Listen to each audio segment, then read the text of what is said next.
You're listening to the Skylit Books podcast. We're an independent, general interest bookstore putting great reads in the hands of people in the Los Feliz neighborhood of Los Angeles. Hosted by resident Skylighters, we're here to bring you new and exciting author conversations, group reads, and bookseller chats. Happy listening. Hello, lovely listeners, and welcome back to the Skylit Books podcast. I'm your host, Nat, and today we are so thrilled to share this very spooky episode with you on Halloween. We've got contributors here from Feminist Press's new anthology, It Came from the Closet, Queer Reflections on Horror. I'm going to introduce you to our guests, then editor Joe Vallese will tell you a little bit about how this collection came to be and read a little introduction for you. And then, dear listeners, you are in for a very exciting conversation. Joe Vallese is editor of It Came from the Closet, Queer Reflections on Horror, and co-editor of the anthology, What's Your Exit? A Literary Detour Through New Jersey. His creative and pop culture writing appears in Bomb, Vice, Backstage, Pop Matters, Southeast Review, North American Review, Narrative Northeast, Via, Voices in Italian Americana, among others. He has been a Pushcart Prize nominee and a notable in Best American Essays for his essay Blood Brothers. He is currently clinical associate professor in the expository writing program at New York University and previously served as site director and faculty for the Bard Prison Initiative. Joe holds an MFA from New York University and MAT and BA degrees from Bard College. Prince Shakur is an award-winning queer Jamaican American writer, organizer, and podcast host living in Columbus, Ohio. His journalism and nonfiction have appeared in Teen Vogue, Vice, Level, and more on social movements, Black resilience in the face of iconography, and queer culture. His memoir, When They Tell You to Be Good, is forthcoming from Tin House Books.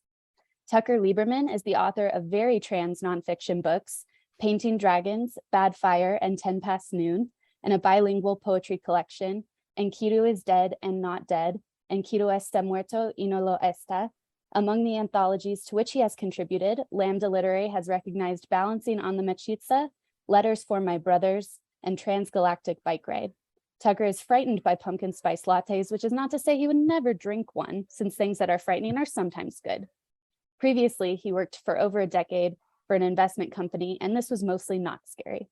Originally from Boston, he now hunts Bogota, Colombia with his husband, Arturo Serrano, where they scheme about how to publish their novels. Sachiko Ragosta is a Bay Area-based speculative fiction writer, sexual and reproductive health researcher, and sex educator. As a mixed-race, non-binary Nisei, they like to write about light, feathery things such as the limits of the self and the body, mothers, and failed technological solutions for loneliness. They are an alum of the Tin House Summer Workshop, a 2022 Lambda Literary Fellow, and the first reader for Carrow magazine. Find them online at sachikoor.com. And Grant Sutton writes and practices acupuncture in New Orleans, Louisiana. Loris Ma is a writer of essays and art criticism. Her work has been published in the New Statesman, the White Review, the Los Angeles Review of Books, Hazlitt, Electric Literature, and Literary Hub, among others. Carrow Narby is a hobbyist writer based in the North Shore of Massachusetts. Their essays and fiction have appeared in Bitch, The Toast, The Establishment, Podcastle, and Glittership. They also contributed a piece of fabricated scholarship to the Anthology of Babel, published in 2020 by Punctum Books. Thank you so much to all of you for being here. These episodes where we've got a bunch of people talking about their collective work are some of my very favorites. And I'm going to toss it over to Joe, who's going to read a little bit from the introduction to give everybody an idea of what we're talking about here. What are you, queer or something? I'm 8 years old, and though it's my first time hearing the word, the instant knot in my belly tells me it isn't something you want to be called. I'm watching Sleepaway Camp, the at once deeply transphobic and effusively homoerotic cult slasher with my 2 teenage brothers. We're all stereotypes in our own right. They're cis, straight, sports-loving, girl-crazy wise asses, and I'm the closeted baby brother. Chubby, bookish, my brain struggling to simultaneously identify and bury any visible evidence of my lust for the beefy, crop-topped adults on the screen. But at the moment, we're just 3 kids from New Jersey, sitting too close to the television, gleefully awaiting the next gory kill. It is Angela, the film's painfully shy 14-year-old protagonist, who has this accusation spat at her by Judy, a recently endowed bully who wields her breasts like a weapon. Judy's hatred of Angela stems from the latter being mousy, flat-chested, and seemingly uninterested in boys. Angela's late bloomer status is somehow a personal affront to Judy, whose face contorts with disgust every time she sees Angela not in a bikini, not swimming, not flirting. When Judy calls Angela queer in their crowded cabin, she's actively othering and attempting to ostracize her. It's the early 80s. AIDS is fast making the queer community both victim and boogeyman, and Judy knows exactly what she's doing. In a different circumstance, I'd steel myself for my brother's inevitable borrowing of a homophobic joke for my daily teasing. I learned early on to steer clear whenever I heard Andrew Dice Clay's voice booming through the bedroom door. But when we're watching a horror movie, it seems I most closely resemble the little brother they want me to be. They see my enthusiasm for the genre, my lack of fear watching Freddy Krueger invisibly slash a young woman to ribbons and drag her bloody body across the ceiling, the grin on my face while Jason Voorhees zips someone up in a sleeping bag and beats them to death against a tree, my effortless recitation of creepy dialogue from Children of the Corn, as a promising development. It means maybe I'm not as soft as I appear, that this perceived toughness might someday translate to me no longer flinching when they drive a football at my bespectacled face. Spoiler alert, it won't. We share an insatiable love for these movies for very different reasons. They want to see tits and blood, while I want to see how the final girl outsmarts and overpowers the killer/monster/demon/whatever. But for 90-ish minutes, some of the distance between us is bridged. Sleepaway Camp's infamous twist ending throws a wrench in things. Angela, we learn, is not only the killer, but is also Peter, forced by his mentally ill aunt to live as a girl and sent off to summer camp, of all places, with no contingency plan for how to deal with communal showers or his roiling hormones. The film's final shot, Angela, naked and bloody from a recent kill, growling like an animal, makes my brothers cackle, less out of shock or disgust than because it has the audacity to give us a distant, lingering view of full frontal nudity. Dicks, of course, are hilarious. They'll soon leave Sleepaway Camp behind and move on to a palate cleanser such as Porky's or Bachelor Party, while I'm left with questions I can't ask and a nagging sadness for Angela I can't shake. Despite its bounty of queer themes, Sleepaway Camp is hardly a cinematic ally. It offers no grand social commentary or carefully architected subtext. Rather, queerness is used, even appropriated, as a plot device. At best, it's a sloppy framework for getting the film to its shocking finale, and at worst, it dangerously conflates mental illness, child abuse, and transness. In a society that prioritizes masculinity and increasingly endorses violence as a means to protect it, of course Angela would be driven to kill. Peter, isn't queer at all. He's just stepping back into his primal, God-given maleness, or something. While Sleepaway Camp wasn't the first and certainly wouldn't be the last horror film to equate deviation from the gender binary as some nefarious act of masking, Homicidal, Psycho, Terror Train, Dressed to Kill, The Silence of the Lambs, and Insidious 2, for example, span multiple cinematic eras, yet they all follow similarly exploitative blueprints. It is especially egregious in how simultaneously unresearched and confident it is. Sleepaway Camp is as invested in queerbaiting as it is in fear-mongering, all seemingly in service to make a horror movie that ticks the requisite surprise ending box. Queerness is a means to an end, and boy, the ending of Sleepaway Camp sure is mean. From this perch, it's hard to deny that horror movies can be, well, pretty fucked up. And yet I, and so many other queer people, somehow can't help but find immense, guiltless, unironic pleasure in them. We're titillated by the genre, even when it actively excludes us from the narrative, or worse, includes us only to marginalize, villainize, or altogether neglect us. In 2011's Scream 4, the third sequel in Wes Craven's meta-horror franchise, a character claims that to survive a modern horror movie, you pretty much have to be gay. On the surface, it's a clever, progressive thesis, but ultimately it rings hollow. Does the novelty of queerness shield a character from danger because they are unconsidered and therefore underestimated? Or is it simply that queer characters are so seldom found in horror films that their survival is a mere technicality? Later, a character unsuccessfully attempts to save himself by telling Ghostface that he's gay if it helps. Notable efforts at integrating queer storylines into horror have had similarly mixed, even deleterious results. The brutal 2003 French slasher High Tension undercuts its heroine's harrowing arc by revealing her to be a delusional lesbian psychopath who has just murdered the object of her affection's entire family. Darren Aronofsky's ballerina nightmare Black Swan, campy and satisfying in so many ways, is guilty of reducing Nina and Lily's trippy sex scene into a figment of the former's imagination, whittling her down to a sexually repressed sado.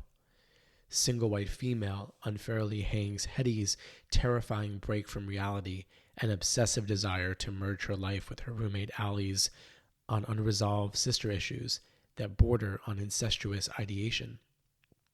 And Gus Van Sant's misguided Psycho remake places all of its queer eggs in the basket of Julianne Moore's interpretation of Lila Crane, attributing her no time to flirt persistence to good old dykedom rather than a desire to find her missing sister.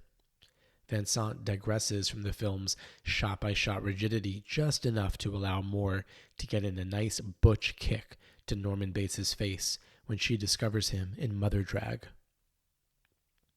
It also isn't lost on me that these films' emphases on lesbianism reinforce the fact that queerness in mainstream horror is permissible as long as it's determined by and filtered through the male gaze. So then, how are we to think about the complicated relationship between the queer community and the horror genre? How can we find such camaraderie in the very thing that so often slights us? As a still closeted, still horror-obsessed teenager in the late 90s and the early aughts who did not yet know anyone who was out, I worried over this incongruity, fearing that somehow my wires were even more crossed than I knew. Was my affection for horror just some residual self-loathing? A sorry attempt at maintaining that bit of machismo I credited to myself while in my brother's company? Did I need to shed my boyish bloodlust to make room in my brain and heart for more heady, urgent queer pop culture? Worse still, did my chatty, encyclopedic, know-it-all and dying to share it zeal for horror actually give my secret away? Thinking about this self-induced anxiety embarrasses me now, but when you're always hiding in plain sight, you second-guess every move you make, every word you utter, every passion you claim. It wasn't until I stumbled upon AOL chat rooms and internet forums solely dedicated to horror that I discovered just how deep queer affinity for the genre runs. I was astounded by how many regular posters proudly identified from behind avatars and witty handles as LGBTQIA+, and was floored by how masterfully they explicated what they saw as queer coding in many of their favorite movies. My first true cyber buddy with whom I spent countless hours after school and on weekends aiming about all things horror and inevitably queerness worshipped Argento, Craven, and Madonna.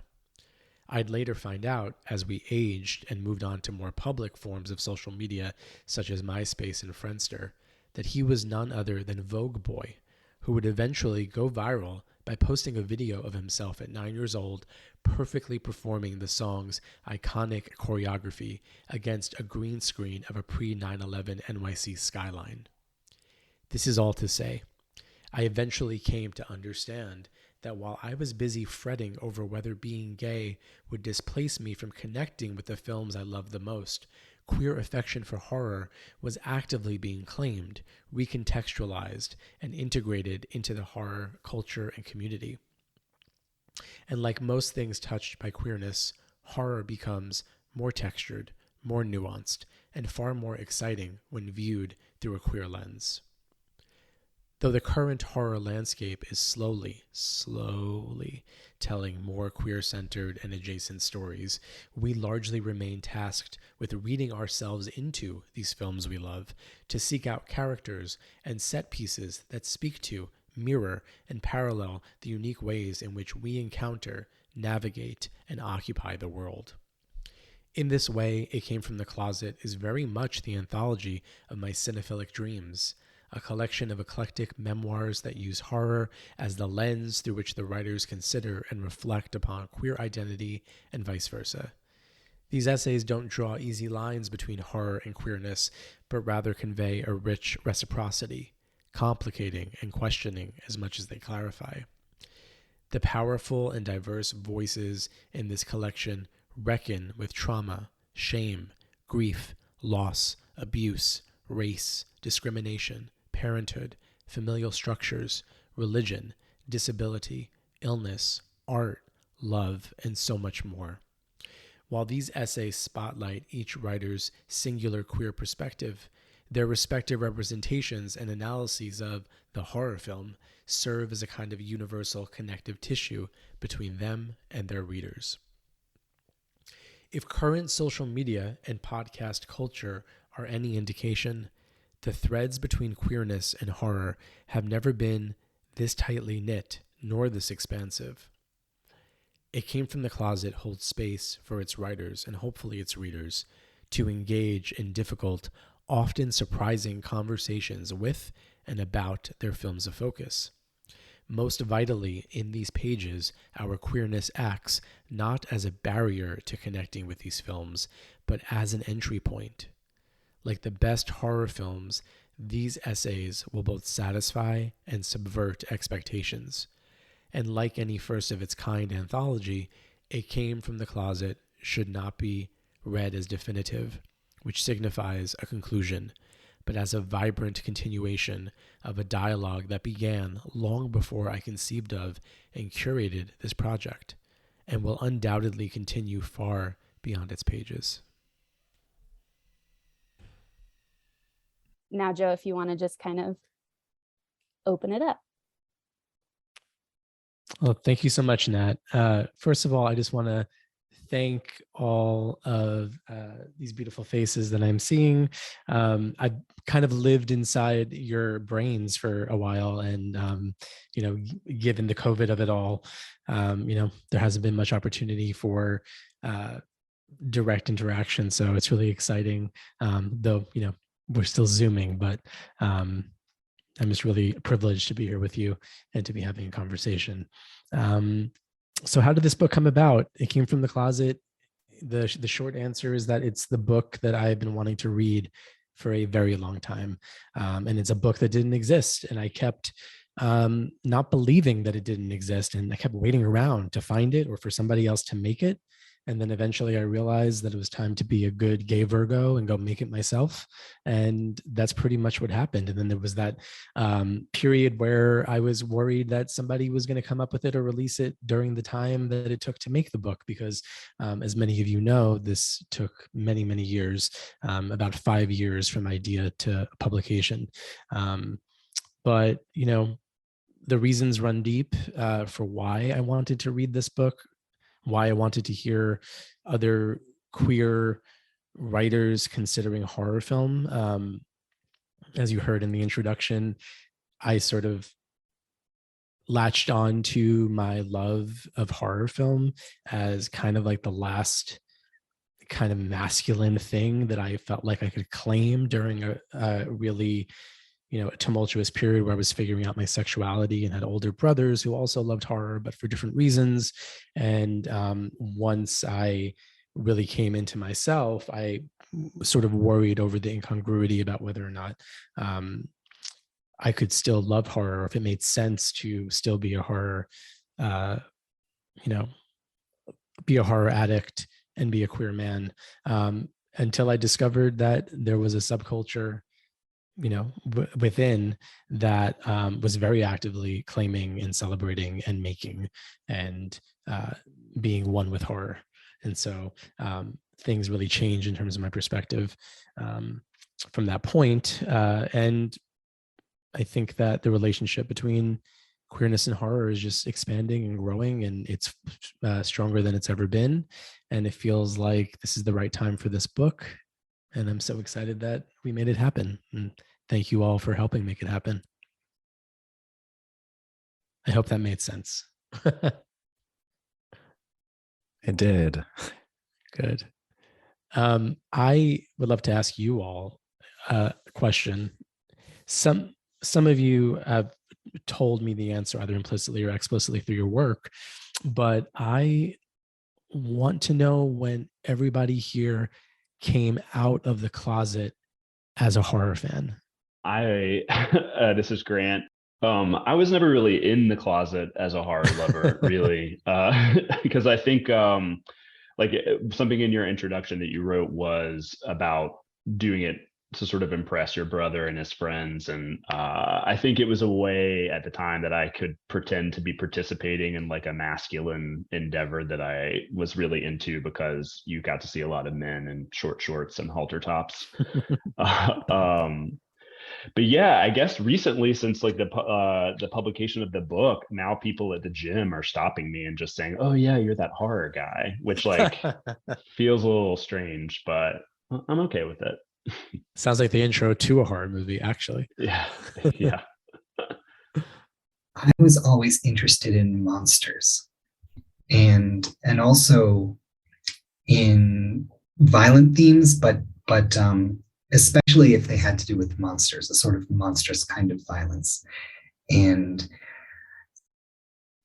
specifically in film, I think. I did also read some horror in novels. But it was a different experience watching them on TV. And one of the earliest films that I watched was Tremors, which was campy, about a giant worm that comes out of the ground in the desert. It's mostly funny, but it also had this sense of something that is shaking the earth, that it is under the ground and in a sense maybe coming from inside the system, that we can detect it, that it's under us all the time, that we have to be careful that we don't raise our voices because the monster will hear us. I think that had a lot to do with my sense of something that is always just under the surface and always, it could strike at any moment, that sense it's going to jump out of the closet and get you. It always interested me. I was 10 when I watched that movie. And all roads lead back to Kevin Bacon eventually. Right? Always. This is Carrow.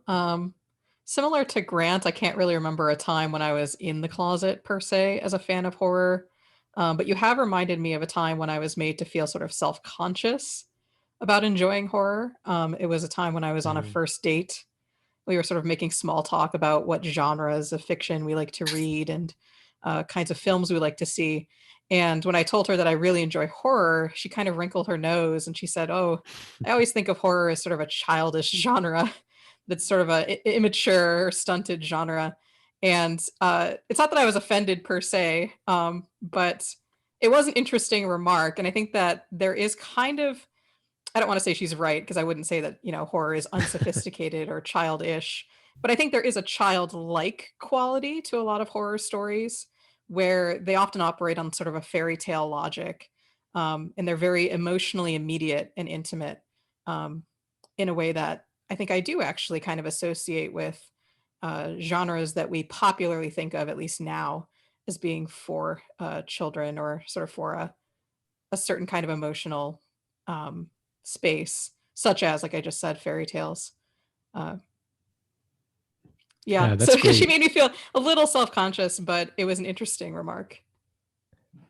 Well, and I think that that's really great. I think that it makes me think of, if there's something that I feel like is certainly universal among queer people, is that especially when we're younger, we really have to sort of get creative and imagine the possibilities of what our lives can be like. And I think that because horror, the good and the bad, tends to really, the imaginative muscle is pumping strong in horror, regardless of quality. And so I think that there might be something there that connects us. We're sort of waiting to see what's next. We can sometimes guess what's next, and sometimes we can't. And I think that that's certainly true when you don't necessarily live the prescribed journey that society says you're supposed to have, right? So I think that might be one of the reasons, or one of the explanations as to why we kind of gravitate towards the horror genre a bit. Yeah, and I'll add in for myself. This is Prince. I kind of thought of a few answers immediately, and then I thought of the truth. It was reading R.L. Stine as a kid, reading Goosebumps. I, like so many other people, devoured those books, and I think my love for those books eventually translated to liking things that were scary or kind of freaky, like werewolves, vampires. And I think in a way, Twilight softened my kind of horror brain in a way when it came out. But in terms of film, I definitely remember loving 28 Weeks Later and loving the soundtrack and realizing that music and sound could be like a force of fear. And then I also, this is kind of a strange one for me at least, but in 2016, I got really into Green Inferno by Eli Roth, and I liked the gross out factor of it. And I realized like, oh, I like movies that are so obscene that you kind of want to show them to all of your friends. And that to me means it's a good movie. And so I think all of those are kind of moments that pointed to like, oh, like some of the gross shit in these movies I kind of really like when you have to think it's makeup, it's not real. And so I think even that feeling in that film made me really like horror. This is Sachiko. I also loved Goosebumps. I have not thought about that in so long. Yes. So good. Yeah, I feel like I kind of had horror forced upon me at a very young age. I have two older brothers and an aunt who loves all murder, gore, all of the things.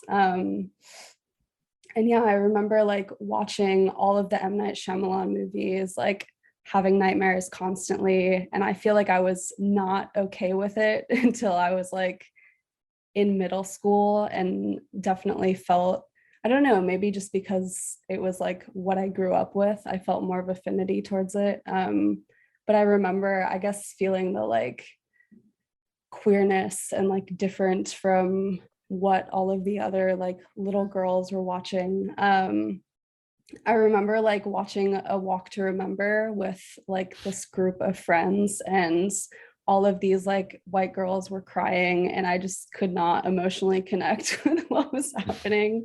And that was also in the phase where I started seeking out my own horror films. Yeah, and I feel like it hasn't really been until, I think I had pretty bad taste in horror films until more recently I've been able to articulate oh, this is a critique on this thing. And before I was just I like being scared. I don't know. Nicholas Sparks books are another subgenre of horror, I think. I guess for me, so my essay in the book was about the birds. So that was I think that was the first horror film that I ever saw. And then after that, I think it took me quite a few years to, I guess, think of horror as something that I could write about or think about seriously. And I guess it's to do with that kind of perception of horror as kind of this unserious sort of, I don't know, yeah, a genre that's not really, I don't know, I guess it doesn't merit any sort of genuine critical attention. So I think it took me a while to kind of come out as a horror fan after that.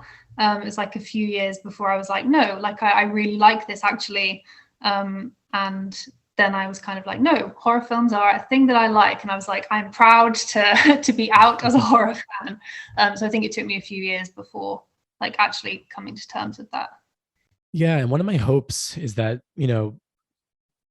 someone who doesn't necessarily like horror or think about horror is going to pick up It Came from the Closet and be kind of gobsmacked at how beautiful and meditative and, serious the book is in a lot of ways. The cover is campy, and I'm going to be bold enough to say iconic already, but I think what lives inside of it is so much more, is so much, the introspection is so sometimes painful, sometimes cathartic, sometimes, some of these are educational, I think, in the best way. So I think that it holds surprises, and I hope that is what sort of the non-horror person sees, in terms of like, oh, I can think about horror in this way, because I'm thinking about this idea that there's either a shame or self-consciousness to enjoying horror that I think we all recognize and understand, and we probably, it sounds like some of us did that ourselves, like, oh, I'm not going to enjoy this, or I'm not going to like this, and then you find yourself connecting to it in ways you didn't expect. And I also hope that lovers of horror are going to think about those movies in a different way and say, oh, I never thought about considering Friday the 13th Part 2 in this way, or I certainly never dreamed that I would read an essay about A Nightmare on Elm Street that unfolds in the manner in which Tucker's does so brilliantly. So I'd be curious to know if you all could share a little bit about how you came to select the film text or the film lens that you are seeing the queer experience through in your respective essays.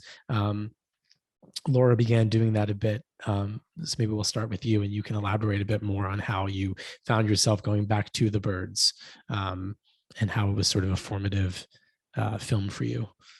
So I'd love to hear from everybody about the selection process, because that really was part of this writing, right? The prompt of the anthology is there, and then everybody who submits anything has to think, what movie am I going to write about? And it's not even that you're writing about the movie, but it's rather what film is going to be my companion during this exploration, right? So I would love to hear a bit about that. Yeah, so I guess like for me, I think it was because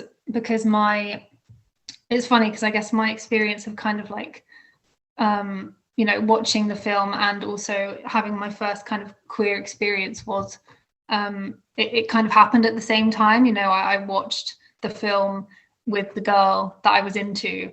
So it was very kind of fused together from the beginning. So when I saw the call out for the anthology, I was like, I have to write this. And I think it was something that I'd been thinking about for quite a long time, but I wasn't really sure how to. I thought, it's like quite a long essay. I wasn't really sure if I should pitch it somewhere else.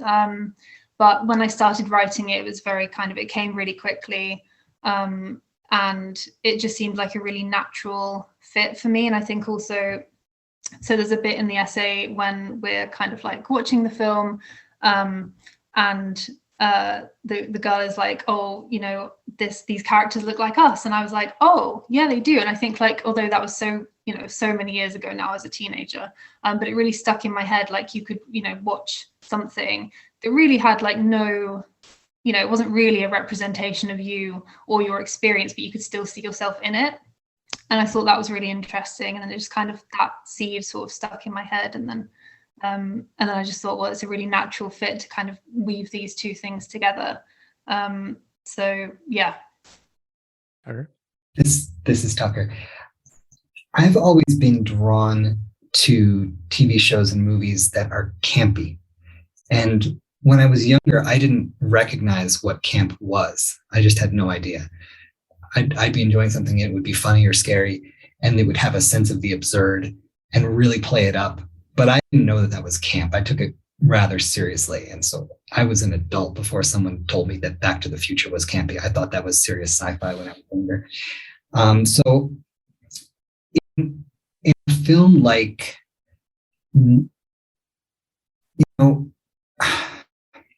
there are so many that I can talk about, but I wrote about Nancy's experiences with Freddy Krueger, and looking back on that, there's a comedy to that villain, and it does speak to me in a way because there's a sense in which when we are thrust into situations where we stick out, where we don't fit in, we're in an absurd situation.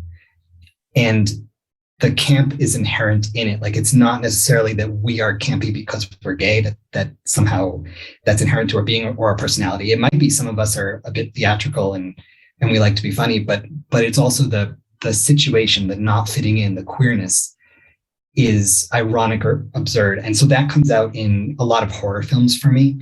And it actually makes them scarier because it tracks with real life. Like, there's something about real life that becomes scary when you don't fit in. And you say, this seems like nonsense. This situation does not make any sense. And that's the terror of it. So that's where Nancy's entrance into her nightmares is simultaneously campy and scary. So that's why I chose that to write about. Yeah, and I'll hop in and talk about the film that I wrote about, which is Good Manners. It's a Brazilian werewolf horror film. And for me, I chose that movie especially because for the last few years I've been writing a memoir. So I've been writing about family and kind of trying to write about what I consider like these notions of queer displacement. And I really love films that show women as stoic or like sort of hard or not as socially accessible or like this subversion. And so I think that film to me subverted a lot of sort of expected things that you would expect out of like a lesbian relationship, mainly because it's like a workplace relationship and it's interracial and it's about werewolves. So it's just, there's a lot. And I loved the kind of stoicism of the main character in that so much because I felt like there was so much underlying, and my essay is largely about my relationship with my mother and coming out and kind of feeling like I was becoming unrecognizable to her as I came of age. And I saw such a beautiful correlation in this queer horror story between this woman who is like a kind of reluctant mother and my own experiences with coming out to your parents and kind of realizing like, oh, maybe they regret having me or they have a sense of regret. And so to me, it was very much in line with this notion of reluctant parenthood or reluctant motherhood and how that kind of shows up and can be a violence that queer people experience, but it's also something that can kind of operate and be a tool in the horror space, which I thought was really interesting and I wanted to kind of unpack. Yeah, I had kind of like an unusual process with this actually. So I like found the prompt on Lambda Literary and I was like, I love this. This is such a cool idea.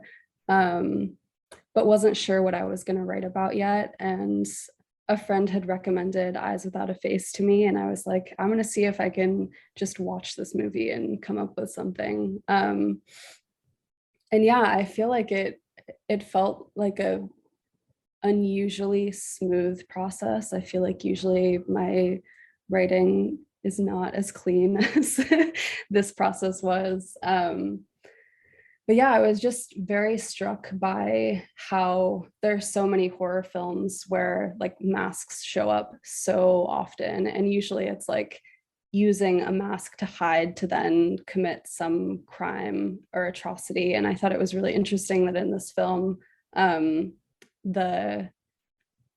this like father, this plastic surgeon father is like finding masks to like force upon his daughter. I felt like there was just so much there around like the whole like white standards of beauty thing, and the way that this character is like grappling with the discomfort of existing behind the mask. I felt like the queerness was like so obvious to me. And yeah, and I also had been thinking a lot about top surgery and like the kind of, I don't know, the weird, I guess, like gore in becoming as a trans person. And I also like wanted to find a way to explore that through horror. And so, yeah, I was just like really shocked by how well the film seemed to like hit all the beats that I've been thinking about.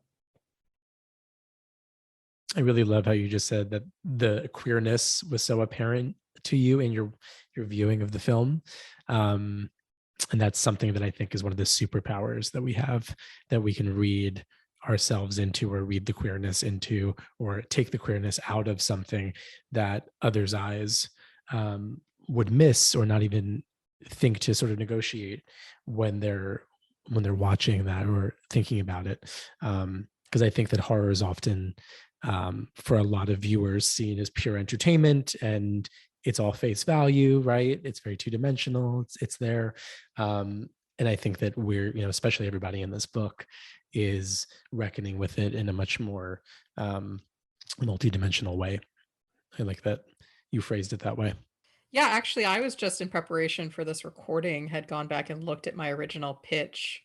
So you'll notice, or folks will notice, that in my bio, I identify as a hobbyist writer, which is accurate. I'm not a professional writer. I don't even really identify as a writer per se. I write as a hobby. And so it was really just serendipitous that the call for submissions, even crossed my mind, even came to my attention. It was forwarded to me by a friend who is much more of a writer. But of course, I was immediately interested, and I started not with a specific film, but with a figure, sort of an archetypal figure of the blob as a particular kind of monster. Because I do have a personal fascination with sort of blobs and slime and kind of just, illegible sort of living amalgamations. And I was lucky enough to be able to sort of, in the editorial process, the scope of my essay, became sharper, but I was able to focus on 2 films. So I sort of start with The Blob to kind of frame the blob sort of broadly as a potentially queer figure. And then I talk more specifically about Society, Brian Yuzna's 1989 film Society, as a very particular and very unique blob monster film. And then, of course, I'm looking at the dates because, as you said, the process has taken several years, and the COVID-19 pandemic hit sort of right as my pitch was accepted to this particular anthology. So, I wouldn't call it serendipity because it's not a good thing, but my personal experience of a health crisis during the pandemic became inextricably intertwined with the essay itself and a meditation on my own body as basically a blob, just an amalgamation of cells. Yeah. And it was really important to me that we keep that, keep the reference to COVID-19 in the essay. That was something that, as I was editing, and there were conversations about, is the context of when this essay is being written or when the experience is happening relevant? I thought it very much was. And I was really sort of happy to have this documentation, and maybe not a happy moment in your life, but I was glad that we were able to ground it in the now, especially as you were diving back into these older films. I thought it was really telling and really important. Wait, are we allowed to ask you a question? Yeah. Because I want to. Okay, so I guess as the person editing this, were there certain essays or films that you discovered through this editing process where you maybe watched it and you were like, this is unbelievable? Or I don't know, I guess I'm just curious, like, was there unbelievable like in what film? sense? Like I don't know, like it was disgusting to you, or you're like, I would have never watched this movie unless I was editing this anthology, or I don't know. I guess I'm just wondering, was there a certain weird kind of part of this where you discovered something you didn't expect, or I don't know. That's an interesting question. Well, I certainly, I think if you're a horror lover, you can't have uber discerning taste. You have to try everything. So, so there were some films that I was not familiar with. Good Manners was one of them. I had not seen Society since I was a little kid, and grabbed it because I'm not sure if you all know, well, Carrow does, but the VHS cover is kind of like a woman dressed in like a cocktail dress, and she's kind of pulling her face off in like it's like, stretching or peeling off of her. So I rented that when I was a kid and didn't understand the movie at all. So I've since revisited it. Most of the films, I'm proud to say, I'd seen and was at least a little bit familiar with. Jonathan Robbins-Leon has an essay about The Leech Woman, which was a movie I had never heard of before. His essay, The Same Kind of Monster, is exceptional. And yeah, but I would say that was I surprised by anything? I think I was more surprised by approach. So, for example, Tucker's essay is one that I come back to when I'm discussing this, because it is really The Trail of His Flames is the title of it. And it is creative nonfiction sort of at its height. It's experimental. It is about the film, but it is a sideways retelling of the film. And it is linked to sort of intense personal experiences that Tucker lived through, and is using the narrative of Nightmare on Elm Street and Nancy's evolution as a way to tell and not tell what is happening in this moment. So so it's a great question. I think I was more excited and surprised by approaches to the films. Grant's essay is also one of those films. It's hard to say what is anybody's favorite Friday the 13th, because it's kind of a shoddy franchise in a lot of ways, and had so many restarts that don't make any sense and don't follow continuity. And a lot of people are purists. Going back to Kevin Bacon, they think only of the first film. But Grant's essay actually focuses on part 2, which I feel like is an underrated sequel as far as part 2s go. And I'm going to let Grant talk about that, because he still has to answer the question. He's not getting away. But things like that, like I was surprised by approaches. And that really was sort of at the top of mind when I was selecting work. I mean, I think I received about 240 pieces, which is a good number for a collection that eventually had 25. And we actually expanded the collection. It was originally going to be 12 to 15 pieces. And I told Feminist Press that is impossible. I need to have more. And so we made more happen. And there was a lot of really fabulous writing that just didn't tell me anything new or surprise me. And that was kind of one of the, or the paramount thing. Like, I need to be surprised. I need the reader to be surprised. I want the reader to seek out the film, though not mind being spoiled by what happens in the film, but I also want them to think about it in ways that they would not have otherwise.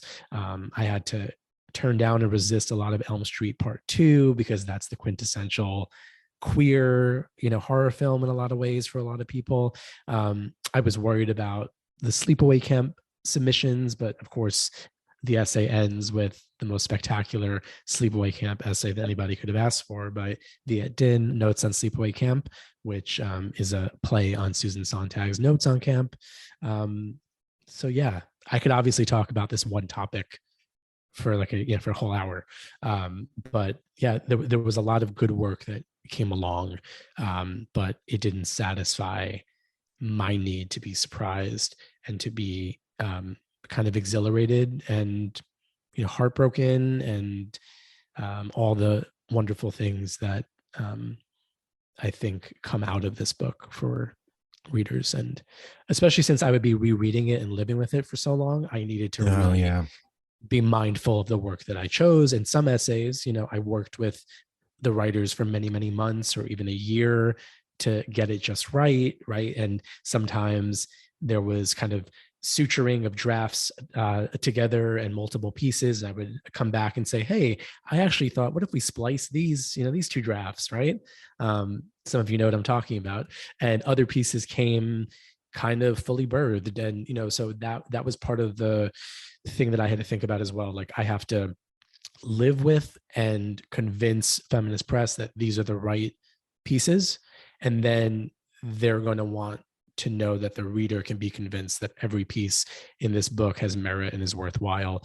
And the standard for me was every piece has to be somebody's favorite piece. And that's how I kind of went about it. So Grant, we're coming back to you, if you remember the question at all after all this time. Yeah, I think so. Yeah, I don't know how anyone improves on Scream Queen, like the documentary about Nightmare on Elm Street 2. So, yeah. How do you improve upon the person's actual experience? But totally. Yeah, I don't know how unique I am in that I had already written this before I even got the prompt. Like, I had written it for myself and didn't really know what I was going to do with it. And a friend heard of, Joey's call for entries and pushed me to actually sent it for me without asking. Pretty much. Thanks, Morgan. But yeah, mine was motivated by, like, I'm 41. I grew up in the 80s. So a lot of the ambient fear that I grew up in was like AIDS and slasher movies and the Reagans and things like that. And there was a lot of stuff that I had not really dealt with or thought through. And the thing that happened in my life was I started taking PrEP, and I didn't really realize or prepare for like what level of grief and mourning I was going to go through once I started that, when I realized that so much of my romantic and personal life had been dictated by the fear I had around having sex with people. And so I was on a date with someone that I really liked, which is the frame of my story, is basically like a kind of horror story. And I was talking about it with a friend afterwards, and they were like, it's really odd that you don't conceive of your dating life as a rom-com. Like, you think of it as a horror movie where you're always kind of scanning the periphery, like waiting for something bad to happen. And so I thought about that and started writing more and more about it. When I started it, slasher seemed like the obvious like subgenre, and then I really loved the Friday the 13th, the first two especially, and the second one is significant in that it is the one where Jason actually becomes the killer. The first one is the mom, and I started it Spoiler. by yeah, sorry. If you haven't seen it now, that's your own fault. No, you spoiled it. Well, you can pay extra close attention to all of the things that are happening in the subtext then. Basically, like, I started feeling I was really identifying with Jenny, who's the final girl in part 2. But through writing it, I realized that I was much more identified with Jason, especially with regards to sex and sexuality. Because he's a character who essentially gets stuck in his unresolved sadness at watching his mother get murdered and his anger, and kind of gets stuck in that place and doesn't develop out of it. And PrEP for me was the thing that kind of helped me break through and recontextualize a lot of my life. So this essay was like an exploration of that. That's great. And I'll say for myself, I was so deep in the editing process and worrying about the work of others for so long that I didn't even know if I would write my own piece or just write the introductory essay. And I kept kind of like, chastising myself a bit and saying, no, you have to. You can't put the work out. You can't demand work from people and say that this book has to exist and not show up yourself. And so I didn't know what I was going to do. And, sort of simultaneously, I was enduring sort of a real life horror movie of the surrogacy process that my husband and I were going through to conceive our son. And we had many losses, and there was a lot of blood and a lot of trauma. And I had spent some time trying to write, some incredibly sentimental piece about the situation. And I stopped and I said, I can't do this. I felt icky about it. I felt like, especially since we were still going through the process and still trying, it felt almost like I shouldn't summon these demons to me. Right. But I knew I needed to deal with it somehow. And so I, decided to write my own horror screenplay. I said, let me take what's here and let me dramatize it in a way that's authentic to the experience.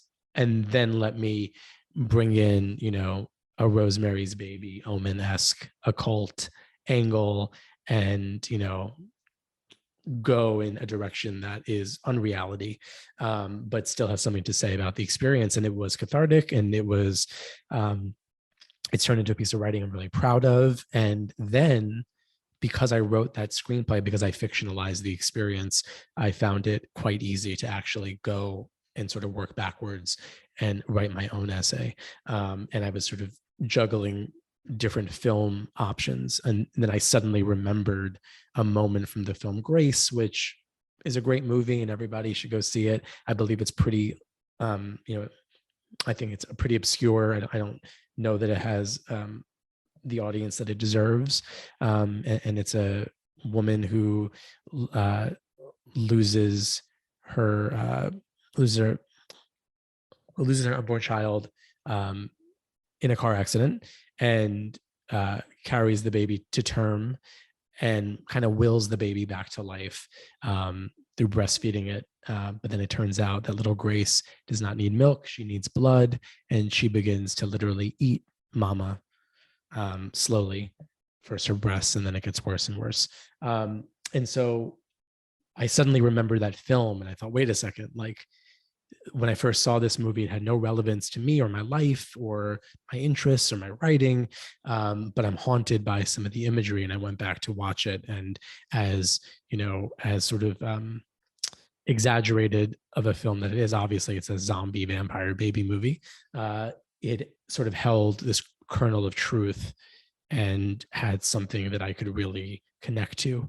And so that's how my essay came about. But it came pretty late in the day, pretty shortly before the book was due to Feminist Press.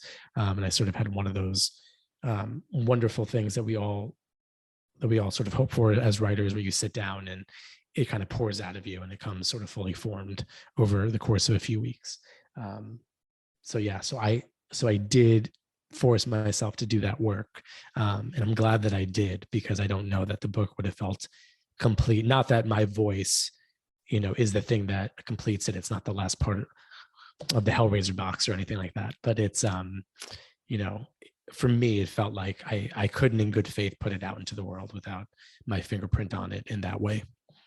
And from there, if I want to ask another question of you all, I'm curious about, and I think a lot of writers will be curious about this, what was the process of writing about a film?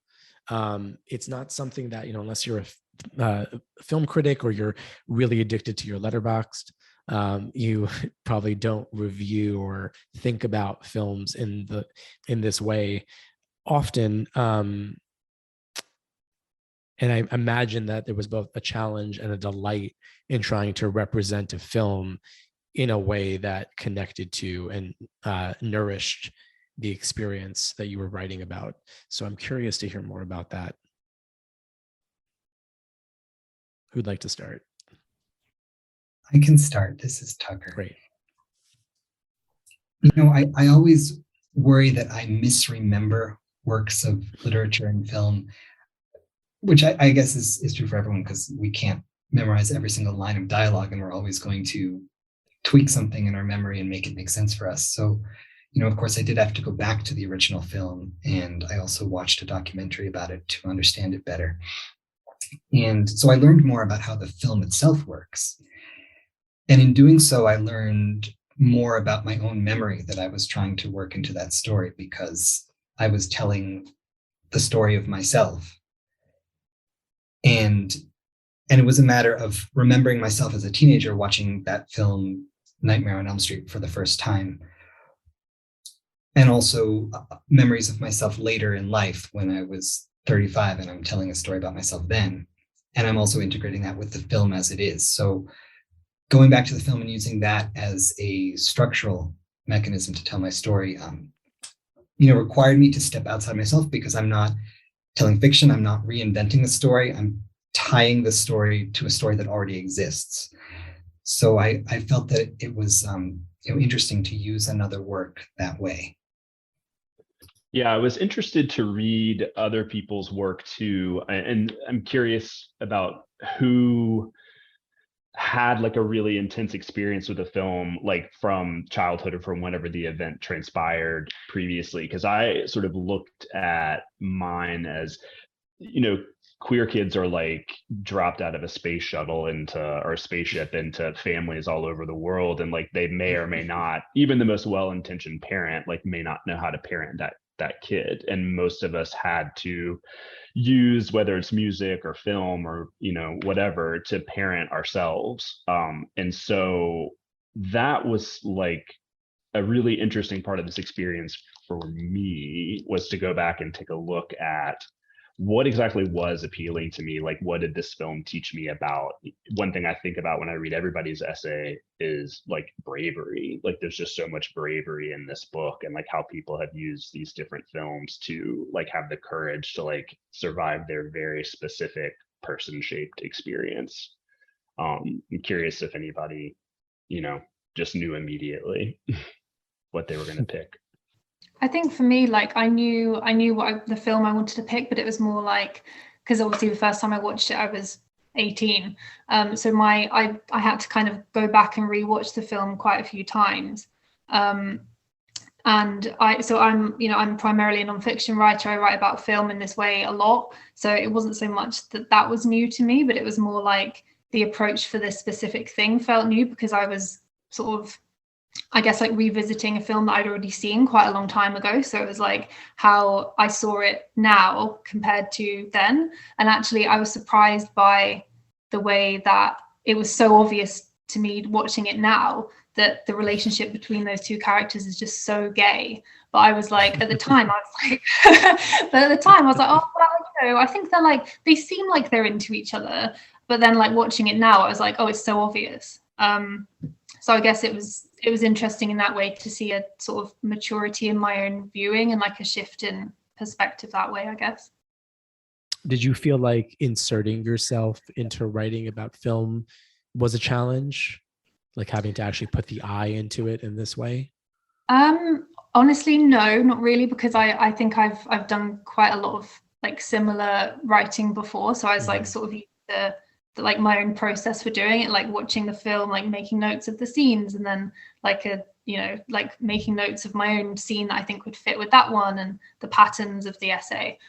So I guess it wasn't that much of a stretch, and I think it felt very clear to me in my head. I think it was one of those very rare, like very good writing experiences where it just sort of, it really naturally flows and you're like, wow, I'm a genius, this is great. So that's what we all hope for, right? So yeah, you think, why stop now? Let's make it a book. Yeah. Until you hit page 20 and you're like, yeah. It's like, time to stop. No.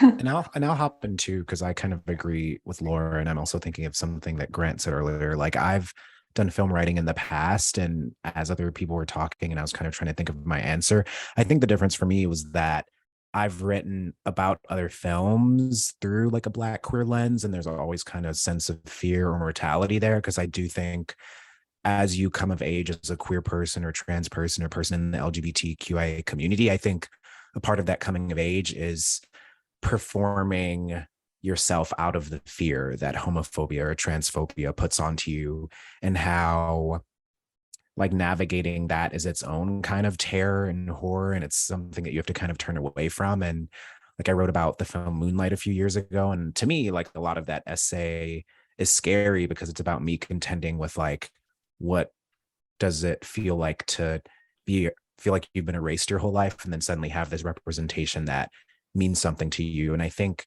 using a specifically horror-based lens to kind of look at my life was really, I don't know, kind of humbling. It allowed me to look back at my inner child. It allowed me to kind of acknowledge these moments where I was very afraid as a younger kid, and to understand that my queerness in some way was part of why I survived, because I'd already experienced these inner moments of horror. So when these things were happening in my family that were really difficult and trying and sad, I think it gave me like this extra kind of capacity to kind of navigate it in a way that, I don't know, forced me to really look at the internal.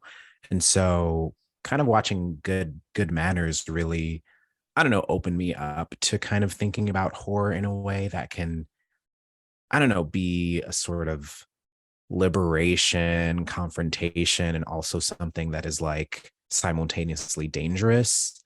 Because I kind of view like that movie is essentially about a mother who translates her love for her lover who's gone onto this child. And that's essentially what I kind of dealt with in my own way with my mother and my father. And because of my queerness, it kind of mutilated that journey in a way that I thought was like worth writing about. And I think the horror lens lent itself to that kind of searching really well. And so I really enjoyed it, and it made me kind of want to figure out how to do it more. Yeah, that reminds me, I came across your Moonlight essay and loved it, and then reached out to you about possibly writing something. Now it's coming back to me. Yes. Yeah, that's right. This is an area where I kind of feel like maybe my piece falls a little bit short because even though I'm an avid viewer of films, I'm definitely not a film critic. I don't have, I'm not a cinephile in the sense that I don't have an extensive knowledge of kind of the history and technical context of filmmaking.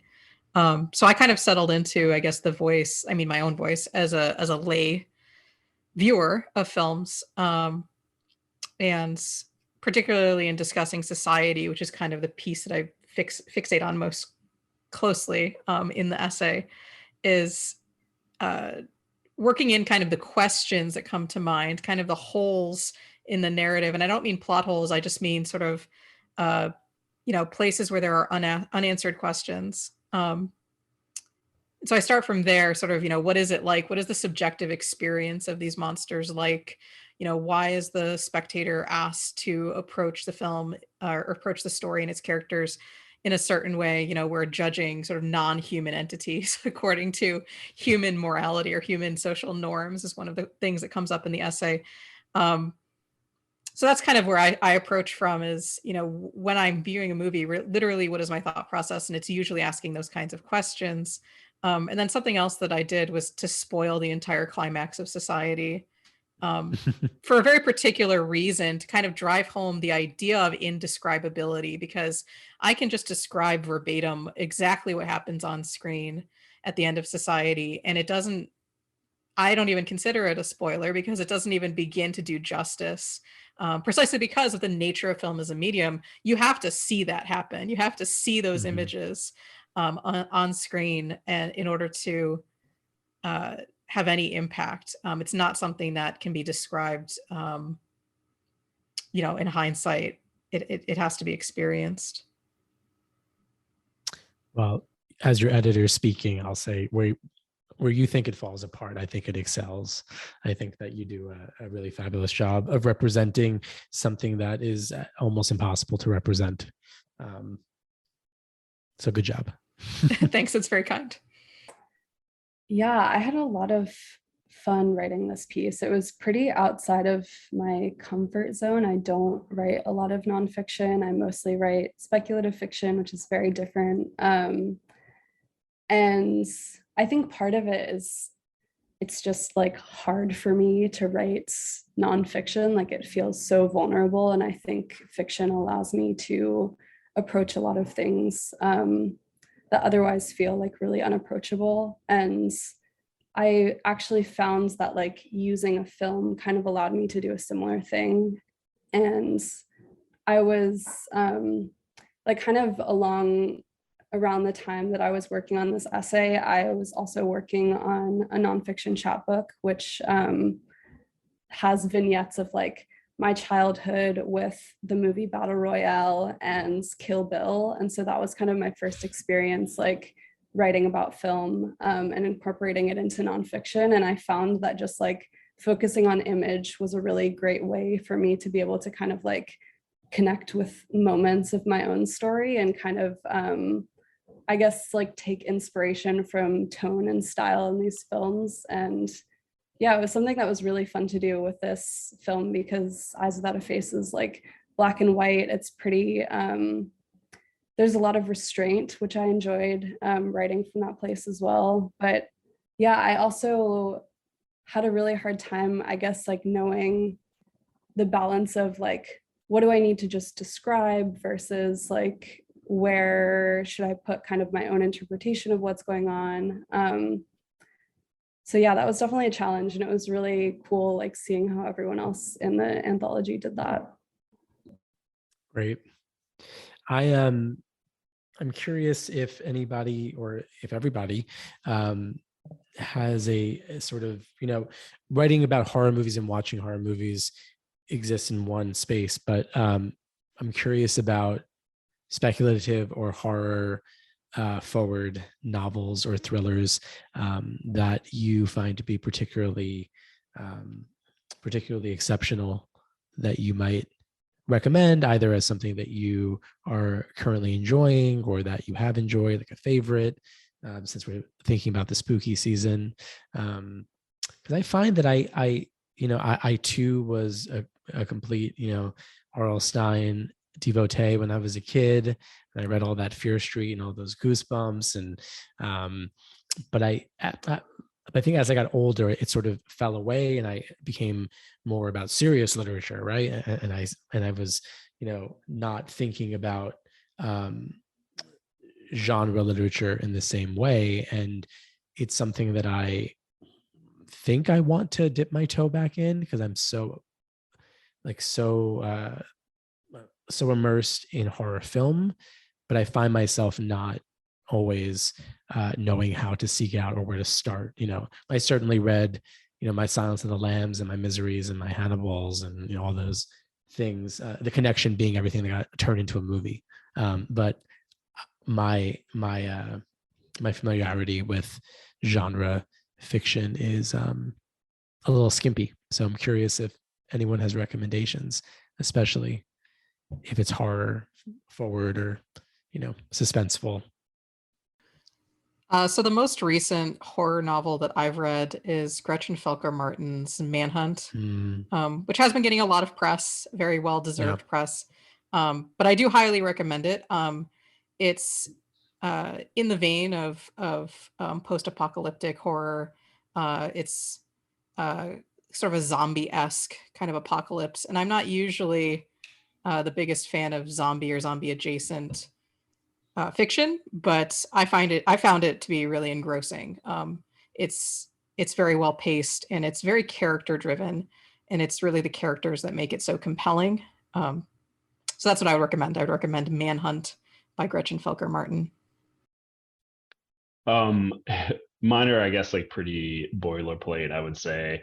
But yeah, I've been rereading Shirley Jackson, like the tiny book of short stories, and Angela Carter, like Bloody Chamber is amazing. And if you just want some suspense, like I've actually been reading the Patricia Highsmith like writing suspense book, like her craft book, which I had never heard of and just found on Thrift Books one day. And that, especially if you're interested in writing, she refers a lot back to her own work, and her work, though often regarded as like being very, very queer and very suspenseful, there are some truly horrific stories in her backlog. So I think that's worth a visit too.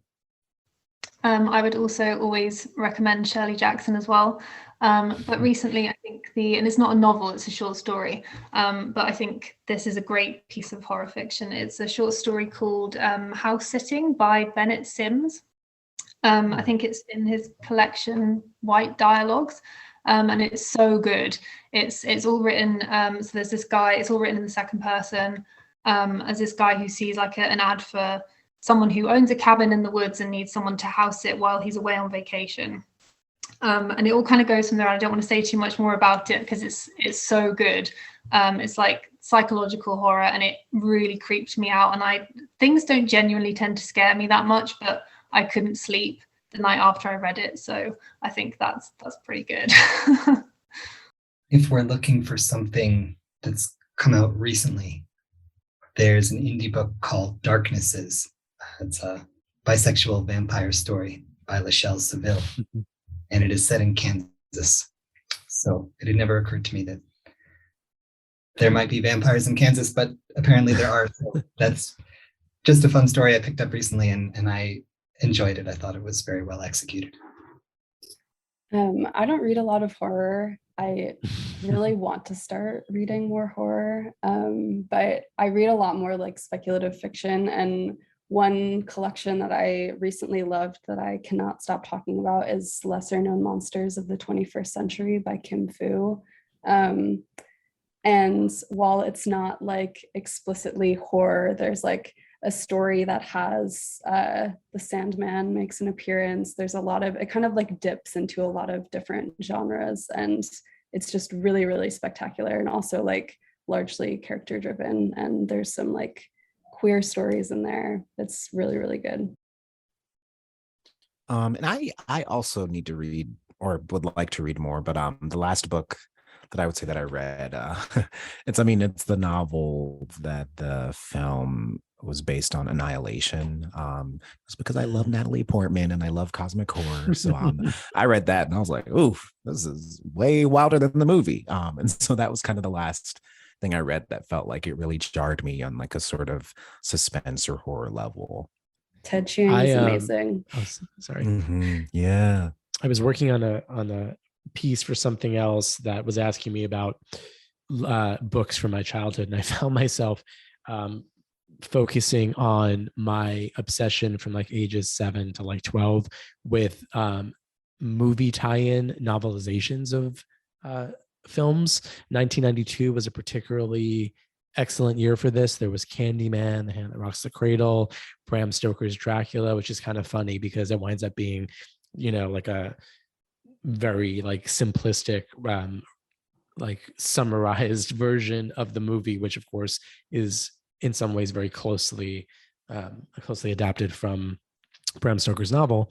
But during that process, I bought the Single White Female, or what I thought was a tie-in, but it was actually just the original novel that inspired the movie, Single White Female Seek Same.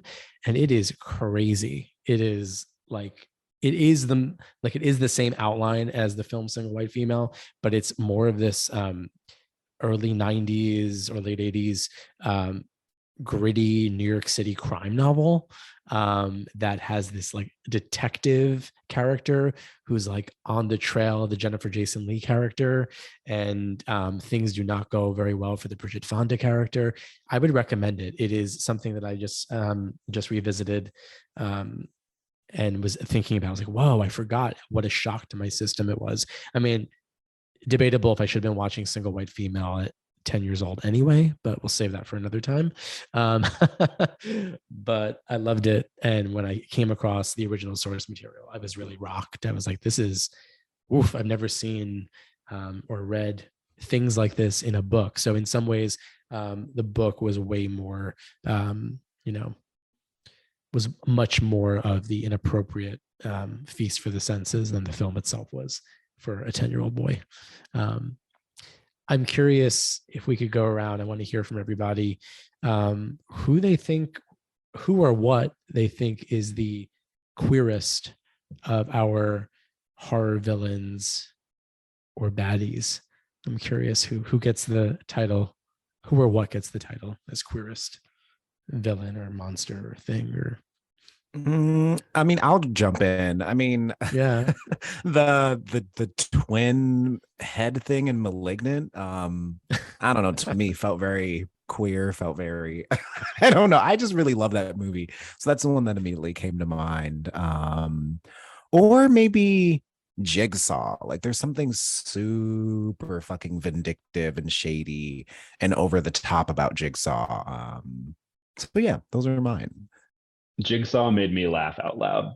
So I'm glad I was yeah. I was like, what specifically is very like gay to you about him? But yeah, I think it tracks. Yeah, Freddy is also like preposterously gay, like all the puns and just like he's very like self-interested and like does like some pretty unnecessary like flourishy kind of kills that are specifically tailored to each victim, which feels very gay to me too.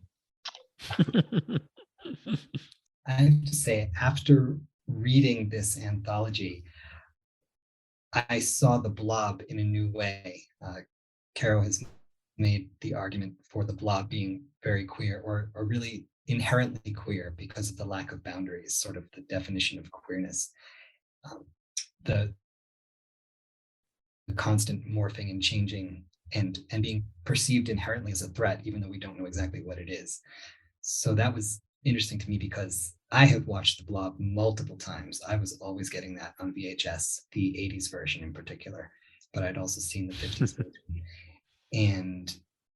And yeah, now, so having read Carrow's essay, I now understand that more on a different level, the shapelessness of it. I'm going to vote for The Blob as queer villain. I think I would probably go with, I don't know if this counts, and I actually can't remember which film it is, but has anyone seen either Brain Damage or Basket Case? Mm-hmm. I feel like that, which one is the one where there's like an entity like attached to the guy? Is it Brain Damage? Oh, yeah. basket case. Yeah, I think that would be my answer, because I think the first time I saw it, I was like, "Wow, this is queer." It's like yeah, I love that. Oh, film. the thing that attaches to the front of the face. Yeah. Oh my God, yeah. It's, Okay. Oh yeah, very queer. It's one of the two. I think I get them like mixed up in my head, but like maybe both of them. So like the entity in those is just very, very gay and very evil. Yes. No, it's a basket case, right? Where they're twins and they're separated. Do you have Oh, maybe that's brain damage then. I'm so flattered by Tucker's answer. And now I'm just like, I don't know. I don't want to say who's the queerest. I feel like all monsters are queer. I know that's a cop out. Now I'm thinking because of Laura's answer about the creature from brain damage, I'm thinking about face huggers, and that just seems way too obvious. The face huggers from Alien. I'm gonna say HAL 9000. My answer is gonna be HAL 9000, and I'm not gonna elaborate why. Okay. He's a gay computer. I don't know why he's gay, but that's how he reads to me. I'm also not sure if this counts. I don't know. Horror is also like an amorphous and permeable genre, but I feel like Takako Chigusa from Battle Royale is also like a very queer character, just like the yellow tracksuit. And I also love like Prince thinking about like being vindictive as a queer quality. Like I Revenge. fully agree. Yes. I always got serious vibes off of Pinhead. And I didn't, like it seemed like he was sort of hiding behind his kinks a bit too much, but I am getting that vibe, and I'm really excited. I'm not sure if you've all seen the trailer for the new Hellraiser, which has a trans actress now playing Pinhead, which I think is really cool, and it directly calls back to the Hellbound Heart, the original Clive Barker story, which very definitively describes Pinhead, who is not named a Pinhead, actually the Hell Priest, in sort of androgynous terms, and sort of has I think I'm going to butcher the quote, but has the breathy voice of a young girl, but the body's more masculine, or there's something, I'm getting it wrong, but the trailer is pretty cool and seems to honor that aesthetic. And of course, Hannibal has now been made unequivocally queer. I think we were sort of, the possibility was dangled with Anthony Hopkins in the role, but once Brian Fuller redid it as the series, I think, now it's just concrete. I think maybe the last question that I'll ask everybody is if you want to share a bit about what you are currently working on, or have just released and are celebrating. I'd love to hear what is on everybody's plate, or what you're putting out into the world, or hope to put out into the world next. Prince, we'll start with you. You've got a big thing to share. I had a feeling you'd talk about. For those that are out there, my name is Prince Shakur. I have a memoir that's coming out the same day as this anthology. It's called When They Tell You to Be Good. It's coming out with Tin House Books. I describe it as my political coming of age in Obama and Trump's America, and tracing my family's history post-independence Jamaica. And right now I am working on final edits for a novel for my literary agents, because when lockdown happened, I thought I need something else to work on. So yeah, those are big things that are happening. I'm going to be going on a book tour in like a week and a half, and can't wait for the It Came From the Closet event on October 5th. I'm ready. Yeah. Yeah. You're a New Yorker now, right? You're here. Mm-hmm. Yeah. As of last week. Yeah. Awesome. This is Tucker. I'm also hopeful I can come on October 5th in New York. I'm coming from Bogota, so it's a journey, but I think I'm going to make it. And 3 days ago, I released a novel. It's called Most Famous Short Film of All Time.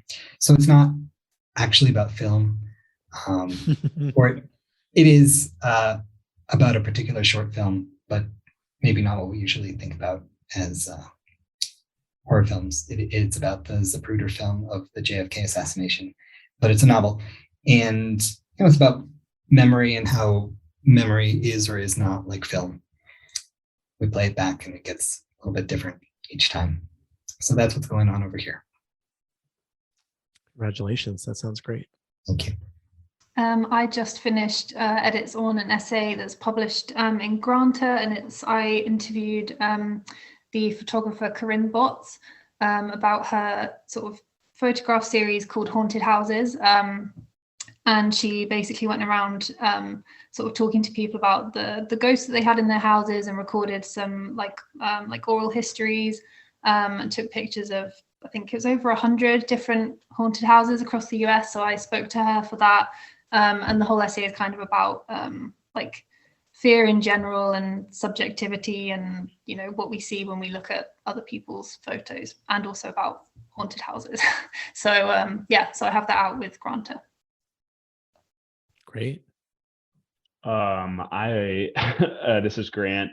I had a piece of fiction actually come out in a feminist film magazine in Amsterdam. So I don't know how anyone's going to get it, but I think you can order it. And it is written from the perspective of Gina Davis's character in the movie The Fly.